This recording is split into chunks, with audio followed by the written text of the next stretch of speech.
बना लें, कोई फ़र्क नहीं पड़ेगा।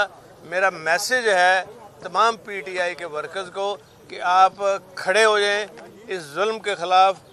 ये जो बार बार लोगों के घरों के जाके तोड़ रहे हैं और जाके ख़वातीन के साथ ज़्यादती कर रहे हैं, हमने एक शीशा फैलाई हुई दीवार के तौर पर खड़ा होके और इनका सब का मुकाबला कर रहे हैं, क्योंकि हम हक सच की आवाज़ को बुलंद कर रहे हैं। अच्छा चोई साहब ये बता दें, चोई साहब ये बता दें कि चोई साहब ये बता दें कि ये जो आपके ऊपर मुकदमात है ये किसके कहने पर हो रहे हैं ये तमाम कार्रवाई, और दूसरा अगर आप असम्बली ना तोड़ते तो आज नौबत यहाँ तक ना आती।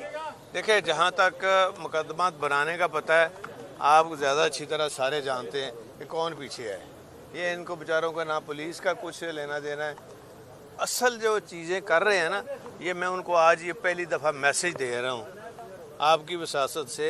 मैं उनको ये कह रहा हूँ कि बात सुनो, तो भाई हम फ़ौज के ख़िलाफ़ नहीं हैं, हम फ़ौज के हक़ में हैं और हमारा कोई लेना देना नहीं है जिससे फ़ौज हमारी डैमेज हो।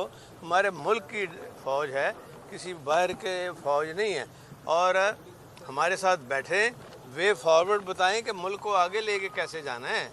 ना लोगों को नौकरियां मिल रही हैं, ना लोगों को खाने पीने की चीज़ें मिल रही हैं, ना लोगों को कपड़ा ओढ़ने के लिए मिल रहे हैं। एक दफ़ा शहबाज शरीफ ने कहा मैं फ़लानी चीज़ भी ला दें, कोट भी ला दें, बड़ा बेशर्म आदमी है, कुछ नहीं हुआ।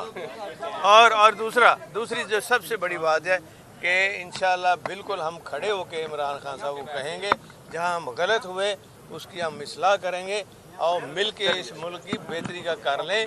और उसमें फ़ौज एक बहुत बड़ा अदारा है माशाअल्लाह, और वो हमारा अदारा है, हमारा अपना अदारा है। हम इकट्ठे